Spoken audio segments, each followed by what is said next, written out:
सुबतिदौ श्रीमान् गोत्रस्य मित्रब्रह्मस्य गोत्रस्य लिंगराजु वज्रम नामधेयस्य सह कुटुंबानां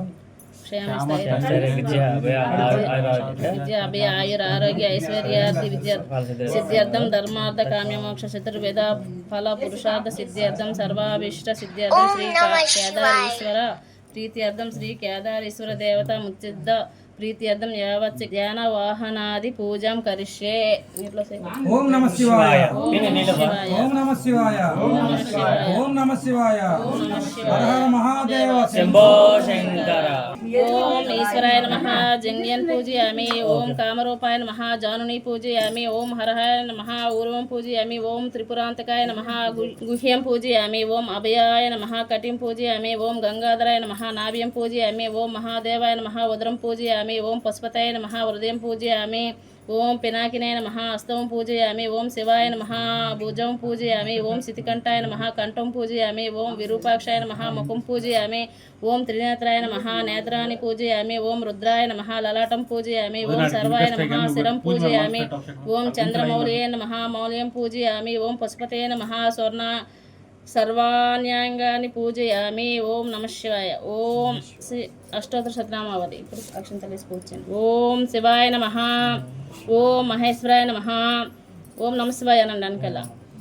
ओम महेश्वराय नमः। ओम शंभवे नमः। ओम शशिरेखाय नमः। ओम पिनाकिने नमः। ओम वासुदेवाय नमः। ओम विरूपाक्षाय नमः। ओम नीललोहिताय नमः। ओम शूलपाणये नमः। ओम विष्णुवल्लभाय नमः। ओम अंबिकानादाय नमः। ओम भक्तवत्सलाय नमः। ओम सर्वाय नमः। ओम सितिकण्ठाय नमः। ओम उग्राय नमः। ओम कामराय नमः। ओम गंगाधराय नमः। ओम कालकालाय नमः। ओम भीमाय नमः। ओम मृगपाणये नमः। ओम कैलासवासिने नमः। ओम कठोराय नमः। ओम वृषंकाय नमः।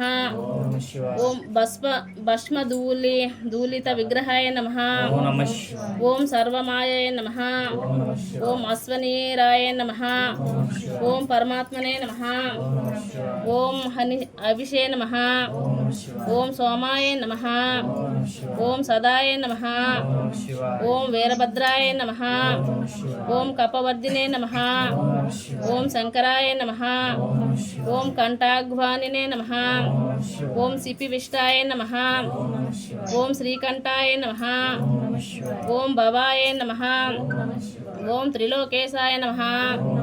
ओम शिवप्रियाय नमः। ओम कपालिने नमः। ओम अंधकासुर सूदनाय नमः। ओम ललाटाक्षाय नमः। ओम कृपानिधये नमः। ओम परशुहस्ताय नमः। ओम जटाधराय नमः। ओम कवचिने नमः। ओम त्रिपुरान्तकाय नमः। ओम वृषभारूढाय नमः। ओम सोमप्रियाय नमः। ओम त्रयीमूर्तये नमः। ओम सर्वज्ञाय नमः। ओम सोमसूर्याग्निलोचनाय नमः। ओम यज्ञमयाय नमः। ओम पंचवक्रताय नमः। ओम विश्वेश्वराय नमः। ओम गणनादाय नमः। ओम प्रजापतये नमः। ओम दुर्दर्शाय नमः। ओम गिरीशाय नमः। ओम भुजंगभूषणाय नमः। ओम गिरिधन्विने नमः। ओम कृत्तिवासने नमः। ओम भगवते नमः। ओम मृत्युंजयाय नमः। ओम जगद्व्यापिने नमः। ओम व्यायकेशाय नमः। ओम चारुविक्रमाय नमः। ओम भूतपतये नमः। ओम अहिर्बुद्माय नमः। ओम अष्टमूर्ताय नमः। ओम सात्विकाय नमः। ओम शाश्वताय नमः। ओम आजाय नमः। ओम ऋणाय नमः। ओम देवाय नमः। ओम अव्यायाय नमः।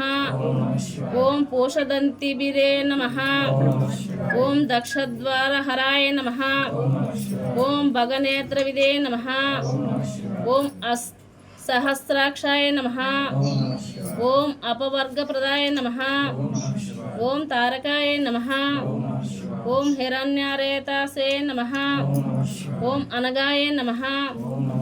ఓం భార్గవే నమః ఓం నమః శివాయ ఓం గిరిప్రియాయ నమః ఓం నమః శివాయ ఓం పురారాతయే నమః ఓం ప్రమదాధిపాయ నమః ఓం సూక్ష్మతనవే నమః ఓం నమః శివాయ ఓం జగద్గురువే నమః ఓం నమః శివాయ ఓం మహాసేన జనకాయ నమః ఓం నమః శివాయ ఓం రుద్రాయ నమః ఓం నమః శివాయ ఓం స్థానవే నమః ఓం నమః శివాయ ఓం దిగంబరాయ నమః ఓం నమః శివాయ ఓం అనేకాత్మనే నమః ఓం నమః శివాయ ఓం శుద్ధ విగ్రహాయ నమః ఓం నమః శివాయ ఓం కండ పరశువే నమః ఓం నమః శివాయ ఓం పాస విమోచకాయ నమః ఓం నమః శివాయ ఓం పశుపతయే నమః ఓం నమః శివాయ ఓం మహాదేవాయ నమః ఓం నమః శివాయ ఓం అవ్యఘ్రాయ నమః ఓం నమః శివాయ ఓం హరాయ నమః ఓం నమః శివాయ ఓం సహస్రపాదే నమః ఓం నమః శివాయ ఓం అనంతాయ నమః ఓం నమః శివాయ ఓం పరమేశ్వరాయ నమః కేదారేశ్వర అష్టాదశ శతనామావళి సంపూర్ణం. ఓం నమః శివాయ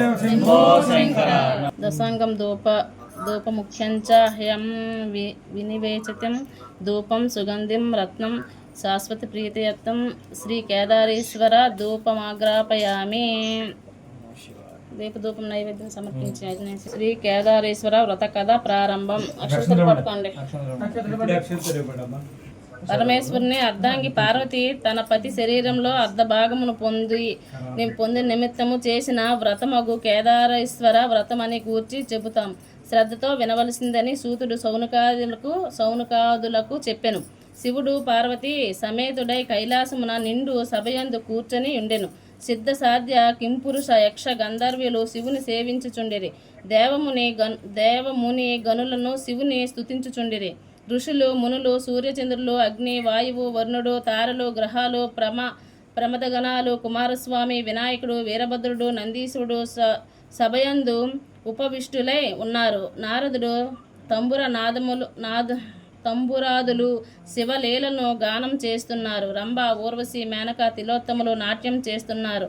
రసాల సాల తమల వకుల నారికేల చందన దేవదారు పనస జంబు వృక్షములతోనూ చంపక పున్నాగ వకుల పారిజాతాది నానా విధ పుష్పాదులతో మనులను మకుట కాంతులతో చెవులొంద నద పర్వతములలోను చతుర్థ సబువనాలు పులకిస్తున్నాయి. అట్టి ఆనంద కోలాహలములో భృంగిరిటి అనబడు శివభక్తుడు శ్రేష్ఠుడు అనంత పులకితుడై నాట్యమాడసాగెను. అతడు వినోద సంభరిత మగులు నాట్యము గలతో సభా సదులను శివుడిని మెప్పించుచుండెను.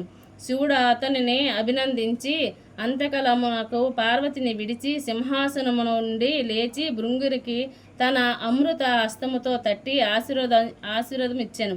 అదే అతనందును భృంగి మొదలగు గల నంది మాగదులు శివునకు ప్రదక్షిణ చేసి నమస్కరించారు. ఇది గమనించిన పార్వతి భర్తను చేరి, నాదా, నన్ను విడిచి మీకు మాత్రమే వీరెలా నమస్కరించిరి?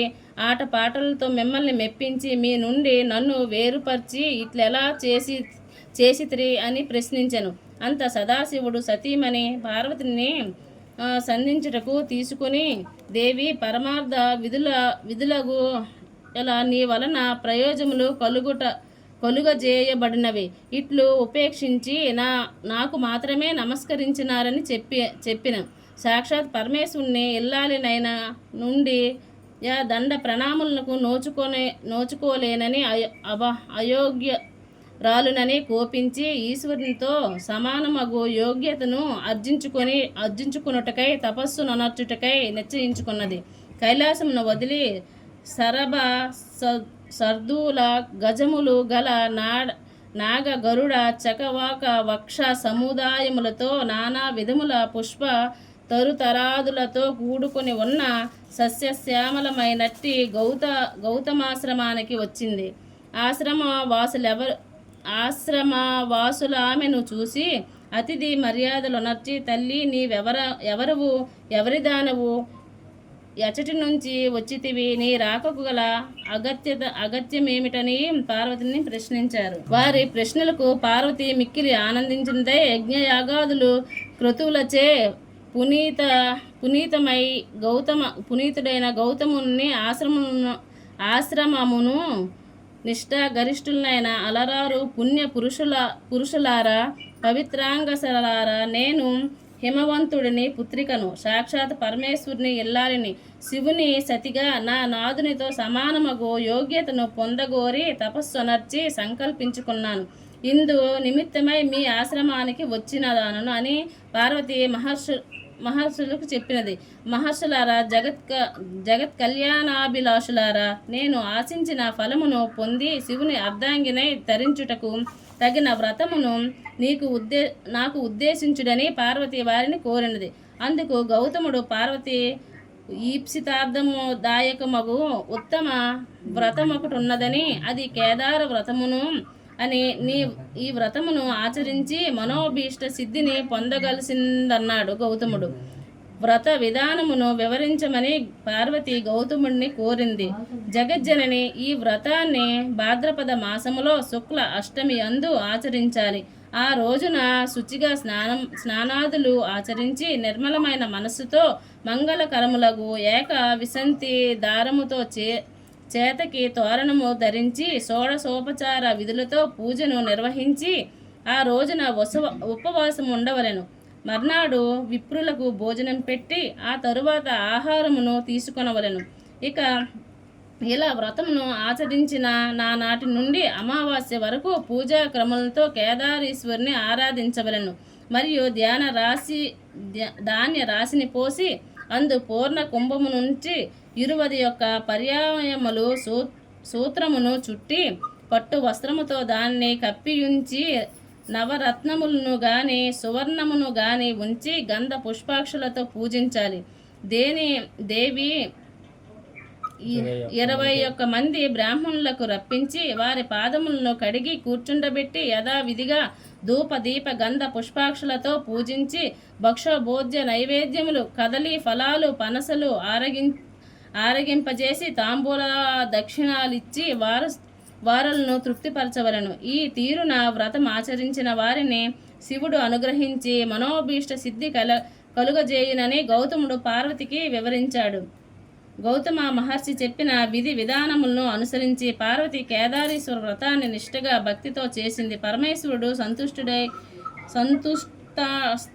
సంతుష్టాంతకుడై ఆమె అభీష్టానుసారము తన మేనులో సగ భాగమును పార్వతికి అనుగ్రహించెను.